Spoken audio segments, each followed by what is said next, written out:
We do begin with continued fallout over that clash between President Trump and Ukraine's president, which could now have a widespread implication on that peace deal with Russia. President Zelenskyy joining European leaders for a summit as they attempt to take control of negotiations. Those leaders, which include the British Prime Minister, showing a united front in support of Ukraine and European security.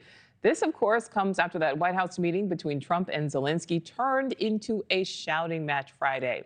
It ultimately ended with the president of Ukraine being kicked out of the White House. That happened as President Trump touts an America First approach and just ahead of his State of the Union address to Congress tomorrow. Correspondent Kellie Meyer following it all for us there at the White House. So, Kellie, what are we learning today?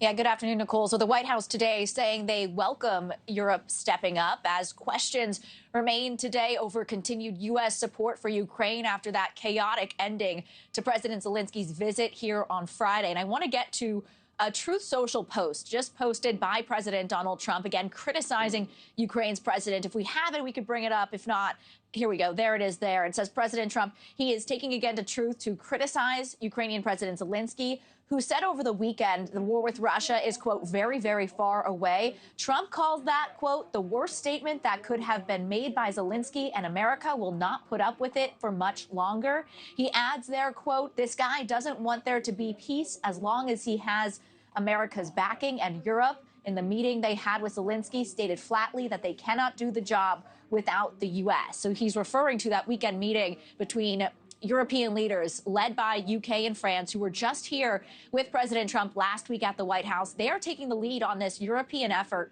to come up with a peace plan that they can then present to President Trump. British Prime Minister Keir Starmer, who was here last week, he hosted nearly 20 allies in London on Sunday. He says that progress has been made in building a, quote, coalition of the willing. That includes sending military assets, including troops on the ground, to secure any eventual peace. Here's Trump's national security advisor this morning reacting to that.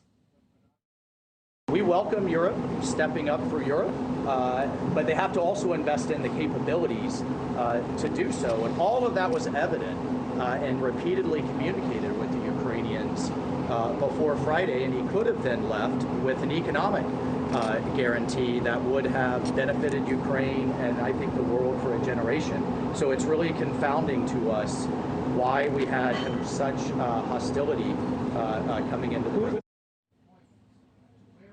It all comes after that contentious meeting, to say the least, between Trump and Zelenskyy in the Oval last week. Trump telling Zelenskyy he wasn't thankful for U.S. support and he doesn't have the, quote, cards. Zelenskyy saying he is thankful and that this isn't a game. Zelenskyy left the White House without that minerals deal signed, but says he is still willing to sign it, saying he just wants the Ukrainian position to be heard. Trump earlier taking to Truth, saying that, quote, the only president who gave none of Ukraine's land to Putin's Russia is President Donald J. Trump. Remember that when the weak and ineffective Democrats criticize and the fake news gladly puts out anything they say, end quote. As far as Russia's reaction to all of this, the Kremlin spokesperson says the new administration is rapidly changing all foreign policy configurations and that this largely aligns with our vision, they say. Nichole. All right, so Kellie, President Trump is expected to make another announcement that's supposed to come today. What are you learning? Yeah, and the White House press secretary confirming that it's a Taiwan chip maker company is set to invest $100 billion in chip manufacturing plants across the U.S. This will be over the next 4 years. Trump is set to make this announcement in just a little bit. Nichole. All right, Kellie Meyer live for us there in D.C. Thank you. Thanks for watching. Go to joinnn.com to find NewsNation on your screen. And don't forget to click the red subscribe button below to get more of NewsNation's fact-driven, unbiased coverage.